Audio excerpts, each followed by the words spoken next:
Hello friends, welcome to A24 knowledge official YouTube channel.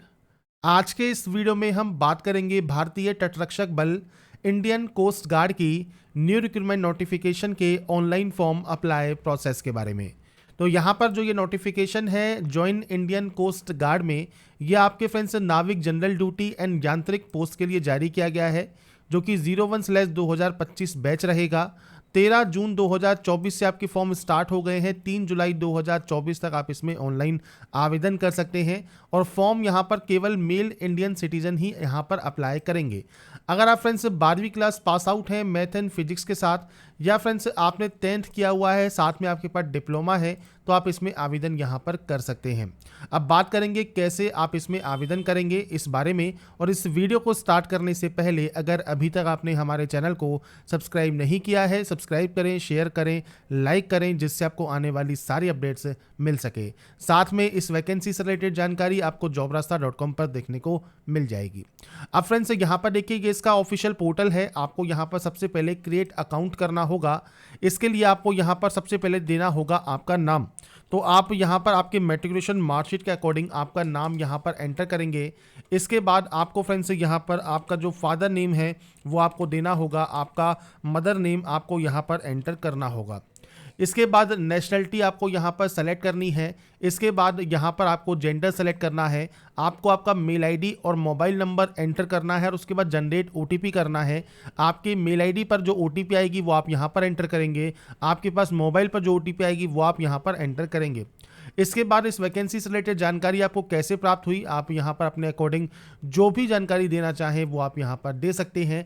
इसके बाद friends यहाँ पर आपको अगर आप कोई वेबसाइट नंबर जो है नाम शो करना चाहें तो वो कर सकते हैं, या फ्रेंड्स अगर आपको नहीं करना है तो सिंपली न्यूज़पेपर कर दीजिए। तो न्यूज़पेपर का नाम देना होगा। एम्प्लॉयमेंट न्यूज़ है तो आपको कोई ऑप्शन देने की जरूरत नहीं होगी। इसके बाद आप यहाँ पर इसे सबमिट कर सकते हैं।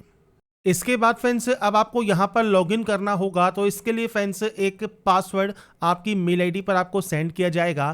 तो आपकी मेल आईडी और जो पासवर्ड आपको मिला है और ये कैप्चा कोड डालकर आप लॉगिन कर सकते हैं। इसके बाद फ्रेंड्स यहाँ पर देखिए आपको एक ऑप्शन मिलेगा रीसेट पासवर्ड का। तो यहाँ पर देखिए 8 से 16 कैरेक्टर के बीच में आपको एक पासवर्ड बनाना है, जिसमें upper case, lower case, number और स्पेशल कैरेक्टर आपके होने चाहिए। तो मैं सैंपल आपको शो कर देता हूं। जैसे आप यहां पर अपर केस यूज़ कर सकते हैं, आप यहां पर स्मॉल लेटर्स यूज़ कर सकते हैं, आप यहां पर नंबर्स यूज़ कर सकते हैं और आप यहां पर स्पेशल कैरेक्टर आप यहां पर यूज़ कर सकते हैं, जैसा कि आपको गाइडलाइन में दिया गया है। तो कुछ इस तरह का पासवर्ड फ्रेंड्स आप यहाँ पर बनाएंगे और उसके बाद यहाँ से कंटिन्यू कर देंगे। इसके बाद फ्रेंड्स यहाँ पर देखिए अब आपको फ्रेंड्स जो आपका डैशबोर्ड है ये ओपन हो जाएगा। आपको इंग्लिश में हिंदी दोनों में ही आपको फ्रेंड्स यहाँ पर जो गाइडलाइन है वो देखने को मिलेगी। इसके बाद आप यहाँ से डिक्लेयर करेंगे और उसके बाद सबमिट कर देंगे। इसके बाद फ्रेंड्स यहाँ पर देखिए आपका जो फॉर्म है वो स्टार्ट हो जाएगा। अगर आपके पास आधार कार्ड है तो आप यहाँ पर यस करेंगे और आपका जो आधार कार्ड नंबर है वो आपको यहाँ पर 2 बार एंटर करके कंफर्म करना है और उसके बाद यहाँ से इस डाटा को डिक्लेयर आपको करना होगा। इसके बाद फ्रेंड्स यहाँ पर आपसे कहा गया है name as on ID card. तो फ्रेंड्स आपका जो आईडी कार्ड है उस पर आपका क्या नाम है वो आपको जानकारी देनी है। इधर है परमानेंट आइडेंटिफिकेशन मार्क, मतलब कोई भी कट का निशान, कोई मोल, कोई बर्न का निशान है आपके चेहरे, हाथ, पैर पर, तो आप उसकी जानकारी यहाँ पर दे सकते हैं। नहीं है तो आप सिंपली यहाँ पर नो मार्क की एंट्री करेंगे। ऐसे ही फ्रेंड्स आप यहाँ पर भी नो मार्क की एंट्री कर सकते हैं अगर नहीं है तो। अगर है तो आप यहाँ पर दे सकते हैं। इसके बाद कैटेगरी है तो आपकी जनरल कैटेगरी है, ओबीसी है तो आप ओबीसी सेलेक्ट करेंगे। ओबीसी में फ्रेंड्स डेट ऑफ इशू आपके कैटेगरी सर्टिफिकेट का आपको देना होगा और यहाँ पर फ्रेंड्स जो भी सर्टिफिकेट आप देते हैं वो सेंट्रल गवर्नमेंट का आप यहाँ पर जो है आप यहाँ पर कैटेगरी सर्टिफिकेट का डेट ऑफ इशू देंगे। और सर्टिफिकेट वैलिडिटी, अगर फ्रेंड्स जो आपका वैलिडिटी डेट है अगर वो मेंशन है आपके सर्टिफिकेट पर तो आपको यहाँ पर एंड डेट देना है। अगर मेंशन नहीं है तो आप ऑलवेज वैलिड कर सकते हैं। यहाँ पर आपको देना है आपका DOB means date of birth. तो आप इसके लिए इस कैलेंडर पर क्लिक करेंगे और आपका फ्रेंड्स जो भी डेट ऑफ बर्थ है वो आप डेट, मंथ एंड ईयर आप सेलेक्ट कर सकते हैं। प्रूफ आप डेट ऑफ बर्थ के तौर पर बर्थ सर्टिफिकेट देते हैं, 10 का सर्टिफिकेट देते हैं, वो आपको देना है। अगर आपको एज में छूट चाहिए, फीस में छूट चाहिए तो आप यहाँ पर यस कर पाएंगे। अब ये ऑप्शन कब ओपन होगा, जैसे मान लीजिए आप यहाँ पर एससी कैंडिडेट हैं तो आप एससी की भी कैटेगरी सर्टिफिकेट नंबर देंगे और सेम आपका वैलिड है या नहीं है वो जानकारी आपको देनी होगी और फीस में देखिए आपको छूट यहाँ पर मिल जाती है। इसके बाद फ्रेंड्स यहाँ पर देखिए आपसे कहता है एम्प्लॉयमेंट टाइप, अगर आप कोई काम करते हैं जो आपके प्राइवेट सेक्टर है, गवर्नमेंट सेक्टर है, तो आप दे सकते हैं, नहीं तो आप अनएम्प्लॉयड करेंगे। यहाँ पर आपको आपका आईडी प्रूफ अपलोड करना है, मतलब आधार कार्ड अपलोड करना है, और यहाँ पर डीओबी प्रूफ। अब डीओबी प्रूफ में आपने 10 का मार्कशीट सेलेक्ट किया है तो 10 का मार्कशीट या सर्टिफिकेट आपको यहाँ पर अपलोड करना होगा। अब ये कहा गया है स्कैन द ओरिजिनल डॉक्यूमेंट, तो आपको फ्रेंड्स यहाँ पर फोटोकॉपी या सेल्फ अटेस्टेड फोटोकॉपी अपलोड नहीं करना है, आपको आपका ओरिजिनल डॉक्यूमेंट ही यहाँ पर अपलोड करके जो है यहाँ पर जो है आगे प्रोसेस करना होगा। साइज 50 से 150 KB के बीच में आपका रहेगा, जेपीजी फॉर्मेट में आपको ये अपलोड करना है। इसके लिए फ्रेंड्स यहाँ पर देखिए आपको स्पेसिमेन भी दिया गया है, तो आप देख सकते हैं कि आपके जो एक्सेप्टेबल डॉक्यूमेंट है वो ये रहा, और जो नॉट एक्सेप्टेबल है वो आपको यहाँ पर दिए गए हैं। तो जो एक्सेप्टेबल है उसको वही फ्रेंड्स आपको यहाँ पर अपलोड करना है। इसके बाद फ्रेंड्स यहाँ पर देखिए जो नेक्स्ट ऑप्शन आपका ओपन होता है वो होता है पोस्ट एलिजिबल टू अप्लाई। तो आप इनमें से किस पोस्ट के लिए अप्लाई करना चाहते हैं। इस वीडियो में हम बात करेंगे नाविक जीडी के लिए, तो नाविक जीडी के लिए आप कैसे आवेदन कर सकते हैं उसके बारे में बात करने वाले हैं। यांत्रिक के लिए कैसे आवेदन करना है, प्रोसेस आपकी सेम रहेगी। यांत्रिक का वीडियो, इसके जो नेक्स्ट वीडियो है वो फ्रेंड्स यांत्रिक के लिए रहेगा। तो नाविक जीडी के लिए फ्रेंड्स जो आवेदन है इसमें आपको सेलेक्ट करने के बाद यहाँ से इसे सेव कर देना है। सेव हो जाने के बाद फ्रेंड्स अब आता है आपका क्वालिफिकेशन सेक्शन। सबसे पहले आप 10 पास हैं उसकी जानकारी देंगे। यहाँ पर मिलता है आपको बोर्ड का नाम, तो फ्रेंड्स यहाँ पर आपको बोर्ड का नाम सेलेक्ट करना है। 10th का सर्टिफिकेट नंबर आपको देना होगा। परसेंटेज CGPA ग्रेड जो भी सिस्टम है वो आप सेलेक्ट कर सकते हैं। आपका ईयर ऑफ पासिंग क्या है वो आपको यहाँ पर देना है। इसके बाद अगर कोई एडिशनल मार्कशीट है 10th की तो आप यहाँ पर यस करेंगे, नहीं तो आप नो करेंगे। कितनी सब्जेक्ट्स आपने 10th में पढ़ी हैं वो आप यहाँ पर एंटर करेंगे, और उसके बाद यहाँ पर आते हैं सब्जेक्ट्स पर।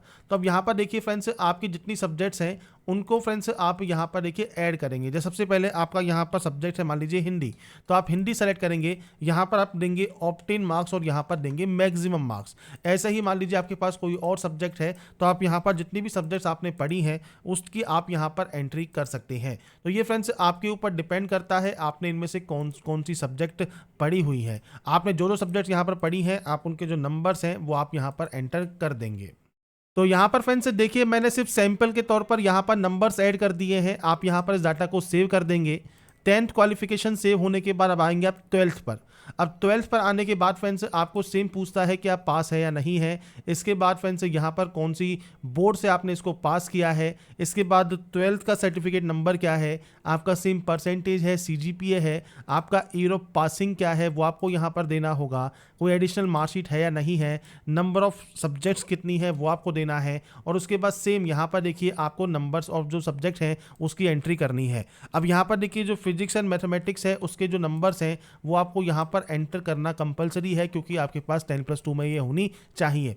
अगर आपके पास और जैसे सब्जेक्ट्स भी हैं तो आप यहाँ पर इस तरह से सब्जेक्ट्स को ऐड कर सकते हैं। तो आप यहाँ पर इस तरह से आएंगे और आपके जो भी सब्जेक्ट्स हैं उनकी आप एंट्री यहाँ पर कर देंगे। तो यहाँ पर फ्रेंड्स जो भी नंबर्स मैं एंटर कर रहा हूँ ये सिर्फ सैंपल के तौर पर है। आपकी जो मार्कशीट है उसके अकॉर्डिंग आपको यहाँ पर जो है आपके नंबर्स की एंट्री करनी होगी। ये एंटर करने के बाद आप इसे भी सेव कर सकते हैं। इसके बाद जब आपका डाटा सेव हो जाएगा आएगा आपका एड्रेस सेक्शन, और ये है परमानेंट जहाँ के आपके डॉक्यूमेंट्स हैं। तो पूरा एड्रेस जो भी आप लिखते हैं वो आप यहाँ पर एंटर कर सकते हैं। लैंडमार्क कौन सा है वो आपको देना होगा। इसके बाद स्टेट या यूटी कौन सा है, इसके बाद डिस्ट्रिक्ट कौन सा है, आपका कोई सब डिस्ट्रिक्ट है, इसके अलावा आपका पिन कोड क्या है, आपका पोस्ट ऑफिस का नाम क्या है, वो जानकारी बेसिक जानकारी आपको देनी होगी। अगर ये सेम है प्रेजेंट और परमानेंट तो सेम पर क्लिक कीजिए, अलग अलग है तो आप अलग अलग एंट्री करेंगे। डोमिसाइल स्टेट कौन सा है वो आपको देना है, डोमिसाइल का डिस्ट्रिक्ट कौन सा है वो आपको सेलेक्ट करना है, डोमिसाइल सर्टिफिकेट नंबर क्या है, डेट ऑफ इशू क्या है, कब इशू हुआ है आपका सर्टिफिकेट उसकी जानकारी देनी है, और आपको डोमिसाइल सर्टिफिकेट यहाँ पर अपलोड करना है, और उसके बाद ही आप डाटा को सेव यहाँ पर करेंगे।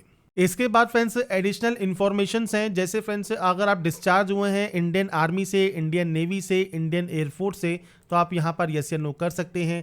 कोई क्रिमिनल केस वगैरह आपके पास है या नहीं है तो आप यहाँ पर देखिए इस तरह से यहाँ पर यस या नो करेंगे। तो ये जो ऑप्शंस हैं इनमें आपको बेसिकली नो ही करना है और उसके बाद यहाँ से सबमिट कर देना है। सबमिट करने के बाद नेक्स्ट ऑप्शन आएगा फोटोग्राफ सिग्नेचर अपलोड का।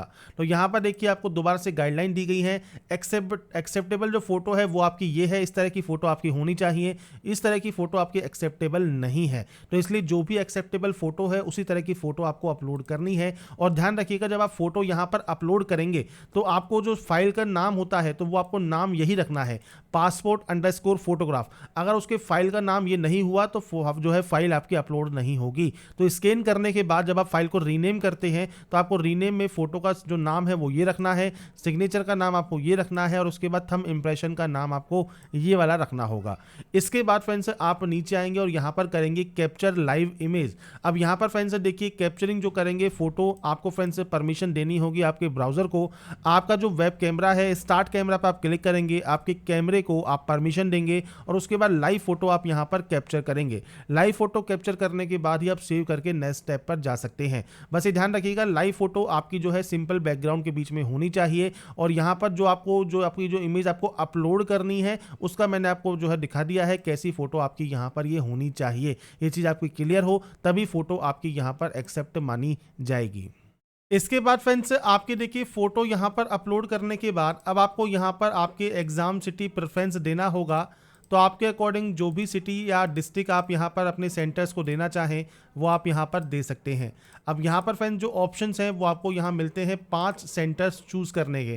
तो आपके अकॉर्डिंग जो भी सेंटर्स आप यहाँ पर यूज़ करना चाहें वो आप सेंटर्स यहाँ पर जो है चूज़ कर सकते हैं और उसके बाद आप यहाँ से इस डाटा को सेव कर देंगे। इसके बाद आएगा आपका नेक्स्ट ऑप्शन जो कि स्टेज 2 का है। तो आपको यहाँ पर जो है सिटी चूज़ करनी है। ऐसे ही फ्रेंड्स आप किसी अदर जोन में आपके जो सेंटर्स हैं वो आपको चूज़ करने हैं, वो आप यहाँ पर चूज़ करेंगे। इस तरह से चूज़ करने के बाद आप यहाँ से भी इसे सेव कर देंगे। इसके बाद फ्रेंड्स यहाँ पर आपको सिटी नेम लिखना है जहाँ से आप इस फॉर्म को अप्लाई कर रहे हैं, वो आप जानकारी प्रोवाइड करेंगे। इसके बाद देखिए आपको एक लिस्ट मिलती है डिक्लेरेशन की। तो जितने भी ये ऑप्शंस आपको यहाँ पर मिलते हैं ये सारे के सारे डिक्लेरेशन आपको यहाँ पर करने ज़रूरी हैं। तो आप यहाँ से आपको जितने भी डिक्लेरेशन बॉक्स मिलते हैं, चेक बॉक्स मिलते हैं, आप इनको यहाँ पर डिक्लेयर कर देंगे। इसके बाद यहाँ से प्रिंट प्रीव्यू चेक करेंगे।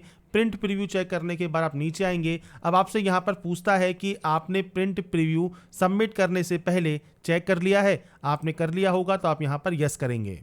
इसके बाद फ्रेंड्स आपसे पूछता है do you want to edit the application form या uploaded documents if the detail in your application are incorrect या डॉक्यूमेंट आर इनकरेक्ट अपलोडेड। तो अगर आप कोई भी एडिट करना चाहते हैं तो आप यहाँ पर यस या नो करेंगे। करना चाहते हैं तो आप एडिट कर सकते हैं। इसके बाद do you utilize the edit option after seeing the print preview. अगर आपने जो है एक बार प्रिंट चेक करने के बाद अगर आपने एडिट किया है तो आप यहाँ पर यस या नो कर सकते हैं। अब आपसे पूछता है कि आप एप्लीकेशन फॉर्म को फाइनली सबमिट करना चाहते हैं तो आप यहाँ पर यस करेंगे और उसके बाद यहाँ से सेव पर क्लिक कर देंगे। इसके बाद फ्रेंड्स यहाँ पर आपको डाटा को डिक्लेयर करना होगा और डाटा डिक्लेयर करने के बाद आपको दोबारा से यहाँ पर एक चेक बॉक्स पर क्लिक करना होगा और उसके बाद फ्रेंड्स यहाँ पर देखिए आपको कंफर्म डिटेल्स का ऑप्शन मिलेगा। आप यहाँ से फॉर्म को डाटा को कंफर्म करेंगे और फॉर्म को सबमिट कर देंगे। तो यहाँ पर फ्रेंड्स मैंने आपको सारी जानकारी प्रोवाइड कर दी है कैसे आप इंडियन कोस्ट गार्ड के जो वैकेंसी आपकी जारी हुई है नाविक जीडीएन यांत्रिक पोस्ट के लिए, इसका ऑनलाइन फॉर्म आप अप्लाई कर सकते हैं स्टेप बाय स्टेप प्रोसेस के बारे में। अगर आपको हमारी अपडेट पसंद आई है तो लाइक सब्सक्राइब इनसे जरूर कीजिए। बाकी की जानकारी के लिए ऐसे ही बने रहिए हमारे साथ, देखते रहिए हमारा YouTube channel. Thanks for watching.